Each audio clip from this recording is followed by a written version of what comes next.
Hi, you guys. How's it going today? Hope everyone's enjoying these class videos that we're doing. We're having a blast, I know, staff and I. So today we're going to kind of take a little, not break from music, but we're going to deviate a little to film.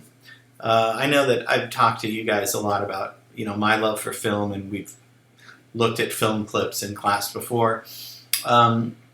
Today I really want to focus on a director who's a personal favorite of mine, but also one who's a very important filmmaker, especially working today, and that's Woody Allen. Woody Allen is started off as a comedian, as a joke writer, and born in New York, and he really evolved into this master filmmaker. And I think from just this standpoint, not only is the writing, directing, and acting great and brilliant, but I think the way he uses music in films is just so wonderful and so charming and so, it makes it so worth it for me sometimes. And I've said this before, that music can sometimes save a film. If you have the right soundtrack, if you have the right theme, and the scene is a little weak, with that right musical touch, you can save that into something that otherwise could be really cheesy or corny or just kind of stupid and dramatic and dry. But if you have two people looking at each other and there's this gorgeous piece of music playing, it really, it can just make the movie for you. It can make it seem wonderful instead of awkward and silent. Sometimes not using any music in a scene is very effective, and we've talked about that too. But with Woody Allen, he uses music in a way that is unlike other directors. There's a few that I can think of that use music really well, obviously. Out of Africa, when you say The Mission, when you say movies like that, you can't not imagine those movies without the score. And the thing with Woody is that he never uses a composer. He used Philip Glass once, actually, who was the last person we talked to. But usually it's jazz, big band, Dixieland music that's recorded in the 20s, 30s, 40s, and sometimes classical music, Stravinsky even, and Mozart and stuff. But I kind of want to show you some scenes that I think are just so beautifully done with the score. And I guess although these were tunes at the time on the radio, I do call it a film score because he uses the music in his movies as to kind of score each of these scenes. He uses them not symphonically, but just they're really a character in his movies. Each song, person has a theme at sometimes. So he's just terrific. He's a great writer. He's a great director. But I know that this isn't really film class, but I do want to show you some very iconic scenes, and maybe we can talk about them. So I hope you enjoy some of this.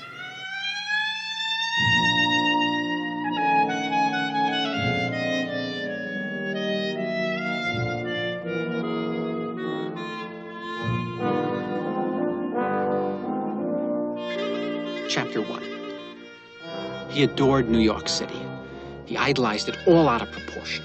He romanticized it all out of proportion. Better. To him, no matter what the season was, this was still a town that existed in black and white and pulsated to the great tunes of George Gershwin. Now, let me start this over. Chapter 1. He was too romantic about Manhattan, as he was about everything else. He thrived on the hustle-bustle of the crowds and the traffic. To him, New York meant beautiful women and street-smart guys who seemed to know all the angles.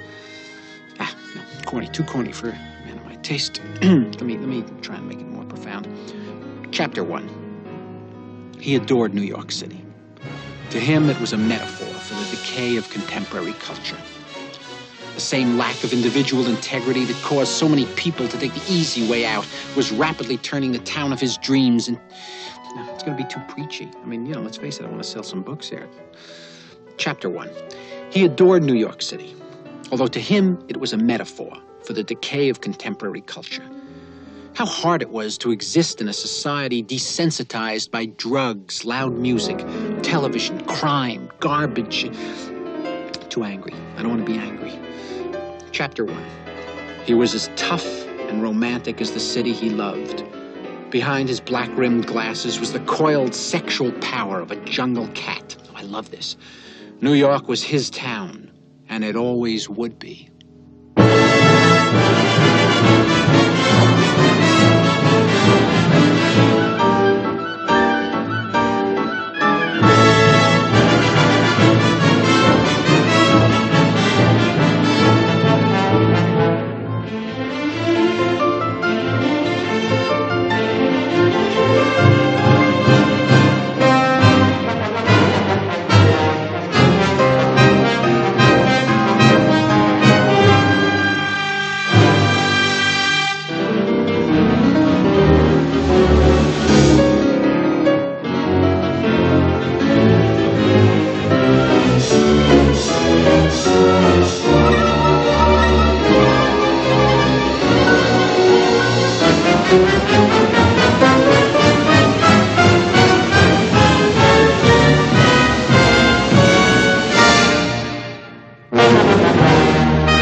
So that's quite an opening scene to a movie, right?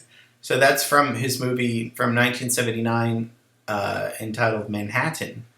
And that was a huge risk of a thing to open a movie with at that time.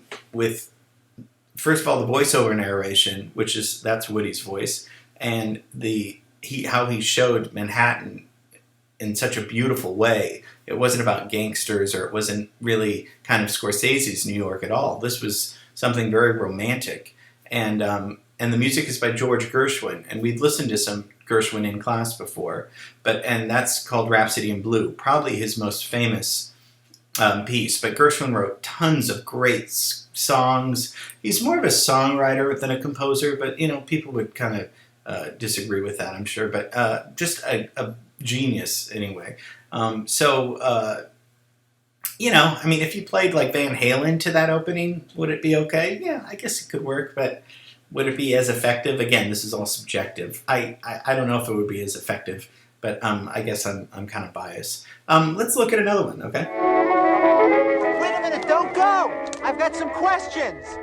We can't breathe your air. Yeah, the rate we're going, we're not going to be able to either. You guys got to tell me, why is there so much human suffering? This is unanswerable. Is there a God? These are the wrong questions. Look, here's my point. If nothing lasts, why am I bothering to make films or do anything for that matter? We enjoy your films, particularly the early funny ones. But the human condition is so discouraging. There are some nice moments, too. Yeah, with Dory. That's right, and Isabel, be honest. You prefer Isabel? There's no comparison. She's a mature woman. Mature woman? What are you, my rabbi? Hey, look, I'm a super intelligent being. By Earth standards, I have an IQ of 1600, and I can't even understand what you expected from that relationship with Dory. I loved her. Yeah, I know, and 2 days a month, she was the most exciting woman in the world, but the rest of the time, she was a basket case. On the other hand, Isabel is someone that you can count on. But shouldn't I stop making movies and do something that counts, like helping blind people or becoming a missionary or something? Let me tell you, you're not the missionary type. You'd never last. And incidentally, you're also not Superman. You're a comedian. You want to do mankind a real service? Tell funnier jokes. Yeah, but I've got to find meaning.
is from his 1980 film Stardust Memories, and beautiful black and white.